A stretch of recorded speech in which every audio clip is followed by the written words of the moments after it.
মধ্যশিক্ষা পর্ষদ পরিচালিত চলতি বছরের মাধ্যমিক এবং উচ্চ মাধ্যমিক পরীক্ষার ফলাফল প্রকাশের পর আজ থেকে শুরু হয়েছে মার্কশিট এবং সার্টিফিকেট বিতরণ প্রক্রিয়া।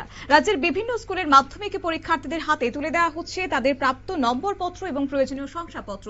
এদিকে যেসব পরীক্ষার্থী নিজেদের প্রাপ্ত নম্বর নিয়ে সন্তুষ্ট নন তাদের জন্য পরীক্ষার খাতার রিভিউ বা পুনর্মূল্যায়নের সুযোগ রাখা হয়েছে।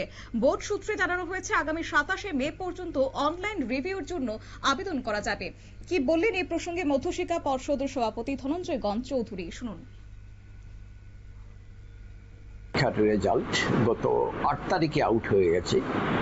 আজকে থেকে মানে আজকে 20 তারিখ 20 মে, আজকে থেকে গতকালই আমরা পেপারে দিয়েছিলাম। আজকে থেকে বিভিন্ন স্কুল থেকে হেডমাস্টার মশাই অথবা ওনার অন্য কোনো সহকর্মীকে উনি অথরাইজ লেটার দিয়ে পাঠাচ্ছেন।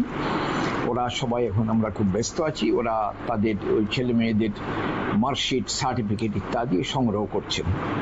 আমি সবাইকে অনুরোধ করব, আপনারা ত্রিপুরা মধ্যশিক্ষা পর্ষদের এফিলিয়েটেড যেসব স্কুল আছে প্রতিটি স্কুলে যারা হেডমাস্টার মশাই বা দায়িত্বপ্রাপ্ত যারা আছেন, আপনারা আপনাদের কলিগদের একজনকে পাঠান অথবা পারলে নিজে আসুন, ছেলে মেয়েদের মার্কশিট ইত্যাদি সবকিছু সার্টিফিকেটগুলো সংগ্রহ করুন।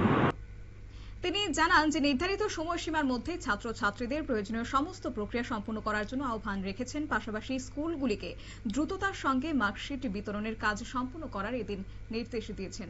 নিয়ে নিচে ছোট্ট একটি বিজ্ঞাপন বিরতির সঙ্গে থাকুন।